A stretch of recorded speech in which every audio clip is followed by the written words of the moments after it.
Hello guys, welcome to Pakistani real reaction. तो कैसे हैं आप सब? उम्मीद है आप सब बढ़िया होंगे, मजे में होंगे, खुश होंगे, आबाद होंगे। मेरा नाम है मुदस्सिर। नाम मुबश्शिर। सो गाइस, आज की वीडियो काफी ज्यादा कमाल क्यों लगे। वीडियो का जो टाइटल वो है एक साथ भारत के लिए तीन तीन बम्पर खुशखबरियां।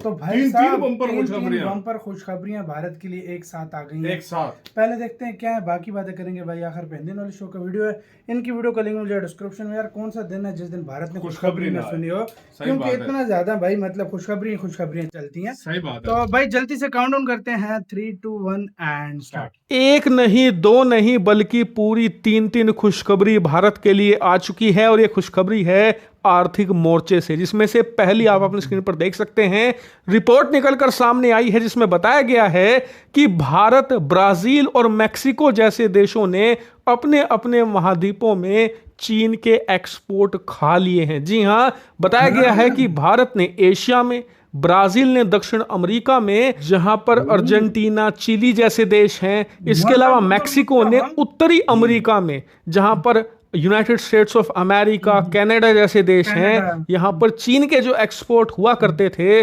उन्हें बड़े लेवल पर निपटा दिया है, खा लिया है। और चीन के जो एक्सपोर्ट्स गिर रहे हैं तीनों महाद्वीपों में, इसमें सबसे बड़ा हाथ है इन तीन देशों का। यह भी बताया गया है कि इन तीन देशों ने ना सिर्फ एक्सपोर्ट खा लिए हैं, बल्कि चीन का जो इन्वेस्टमेंट है, यानी कि फॉरेन डायरेक्ट इन्वेस्टमेंट, विदेशी निवेशक आकर आपके देश में जो पैसा लगाते हैं उसे एफडीआई कहते हैं, वो चीन के अंदर 30 साल के सबसे निचले स्तर पर इस समय चल रहा है। और उसे नीचे पहुंचाने का सबसे बड़ा हाथ इन तीन देशों का ही है, क्योंकि चीन का जो एफडीआई है इन देशों में डिस्ट्रीब्यूट हो रहा है और ये देश अपने यहां पर लगातार नई नई फैक्ट्रियां, नई नई कंपनियों को अट्रैक्ट कर रहे हैं, जो कि पहले चाइना के अंदर मैन्युफैक्चरिंग किया करती थी। और ये चीन के लिए एक मैसिव लॉस है। और इस वजह से चीन के जो एक्सपोर्ट्स हैं वो लगातार गिर रहे हैं, चाहे वो इंडस्ट्रियल एक्सपोर्ट्स हो या फिर गुड्स के एक्सपोर्ट हो, हर जगह गिरावट देखने को मिल रही है। और इन तीन देशों ने तीन महाद्वीपों में जो कोहराम मचाया है उसके परिणाम चीन आज भुगत रहा है। बात करते हैं दूसरी खुशखबरी की, जो आई है भारत के लिए फॉरेक्स रिजर्व से, यानी कि भारत के खजाने से। जैसा कि आप स्क्रीन पर देख सकते हैं कि पिछले 2 हफ्तों में भारत का खजाना भयानक तरीके से उछाल ले चुका है। पिछले हफ्ते मैंने आपको रिपोर्ट दी थी कि एक हफ्ते में भारत का खजाना $10 बिलियन बढ़कर $666 बिलियन पर पहुंच गया था। लेकिन उसके बाद पिछले एक हफ्ता गुजर चुका है और इस दौरान भी शानदार उछाल आया है। करीबन $4 बिलियन से ज्यादा बढ़ा है हमारा खजाना। एग्जैक्टली बताऊं तो $4.2 बिलियन। और उसी के साथ हमारा जो फॉरेक्स रिजर्व है, यानी कि विदेशी मुद्रा भंडार, जिसे कि आसान भाषा में खजाना कहा जाता है, वो $670 बिलियन पार पहुंच चुका है। और एक बार फिर से इसने अपना ऑल टाइम हाई रिकॉर्ड तोड़कर नया रिकॉर्ड स्थापित कर दिया है। और इसी के साथ भारत का खजाना अब $700 बिलियन का जो एक माइलस्टोन है, जो हम छूना चाहते हैं इसी साल, उससे मात्र अब $30 बिलियन दूर भारत खड़ा है।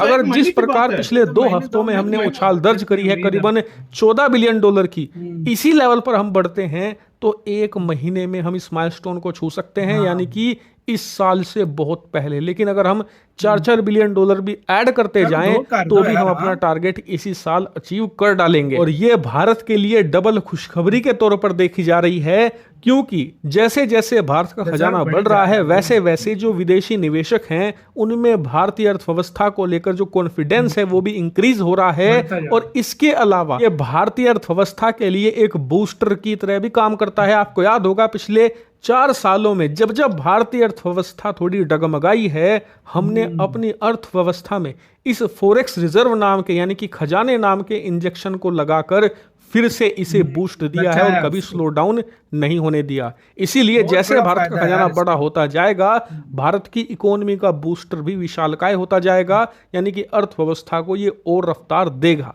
बात करें तीसरी खुशखबरी की, तो वो ये है कि भारत की अर्थव्यवस्था को लेकर जितने भी IMF हो, वर्ल्ड बैंक हो, सब ने इस साल की शुरुआत में भारतीय अर्थव्यवस्था को लेकर जितनी भी भविष्यवाणियां की थी वो रिपोर्ट पिछले 2 महीनों में ये चेंज कर चुके हैं, क्योंकि इनके आंकड़े भारत ने बीट कर दिए हैं, उन्हें बुरी तरीके से ध्वस्त किया है। लेकिन अब बताया जा रहा है कि जो इनकी रिवाइज रिपोर्ट है उसे भी इन्हें बदलना पड़ेगा। सोर्सेज बता रहे हैं वही कि report ऑलरेडी ये करो काम भाई। इन्होंने शुरू कर दिया है और आने वाले कुछ दिनों में IMF, उन्हें वर्ल्ड पता है बैंक भाई। भारत के लिए भाई रिवाइज आगे का रिपोर्ट तुम जारी करो, पीछे करेंगे तुम जिसमें क्यों काम ये बताते नई हो, हाँ? प्रिडिक्शन करेंगे भारतीय अर्थव्यवस्था को लेकर। यानी कि देखा जाए तो भारतीय अर्थव्यवस्था के लिए चौतरफा अच्छी खबरें आ रही हैं सामने और उम्मीद करते हैं कि ये खबरें आने वाले समय में भी जारी रहेंगी।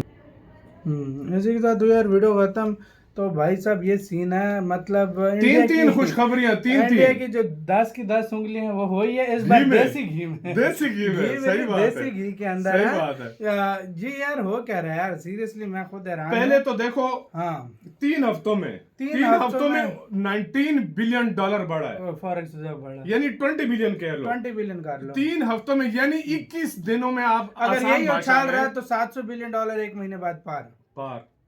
ये 3 हफ्तों में $20 बिलियन बढ़ा है। हाँ। उसके बाद खुद अंदाजा लगा लो, जब 4, 5, हाँ भाई 700 को 10 क्रॉस करेगा दुनिया के टॉप 5 में आ जाएगा ना। नहीं टॉप 5 में तो अभी 4 4 में ऑलरेडी है। 700 800 क्रॉस करेगा तो थर्ड आ स्विट्जरलैंड को जाएगा, छोड़ के थर्ड थर्ड पे आ जाएगा, थर्ड पे आ जो कि जाएगा। मुझे लग रहा है 1-2 साल में भारत स्विट्जरलैंड को पीछे आराम छोड़ से देगा। कर जाएगा। और यार किस तरीके से पैसा बढ़ रहा है भारत का, ये खुद भाई हैरान कौन है यार, और सीरियसली। पहली खबर तो ऐसी थी कि जिसमें वाकई एशिया में अगर चाइना का कोई बिजनेस मतलब फ्लॉप कर गया ना हर तो वो जगह इंडिया पे है। जो भारत है ना, देखो वो बड़ी उनका बड़ी business कंपनियां खाई जा चाइना रही को छोड़कर इंडिया में इन्वेस्ट कर रही है। हैं। वही तो सबसे बड़ी बड़ी भाई कंपनी ये सैमसंग देख लो, और ये जो खजाना हाँ, बढ़ रहा है ना, ये इन्वेस्टर देख के भी और करेगा। चाहे चीन बढ़ेगा, की लाजमी जगह बात है। सारे भारत में आके इन्वेस्ट करेंगे यही भाई। बात है, लाजमी बात है। और जो क्या कहते हैं IMF वाले हो गए, मूडीज हो भाई गए, ये बार ये सारे भाई हो अपनी गए, जो ये भारत अपनी पे रिपोर्ट है जो है ना फाड़ फिर रहे चेंज हैं। करेंगे। कहते हैं अभी मुझे उधर हंसी आई है, कहते हैं उधर से अभी से उन्होंने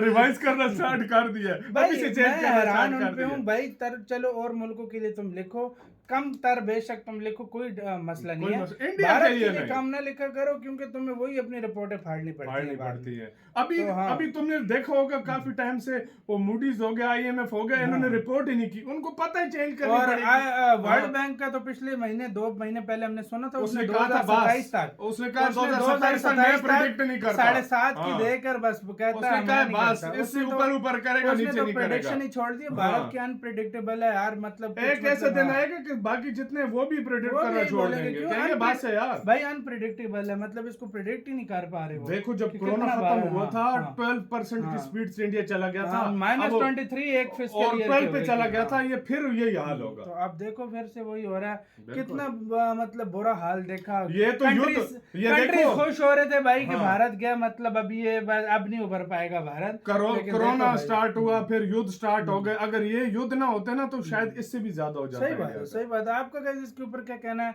अपनी राय कमेंट सेक्शन में दें। आपकी इन तीनों खबरों के ऊपर क्या कहना है।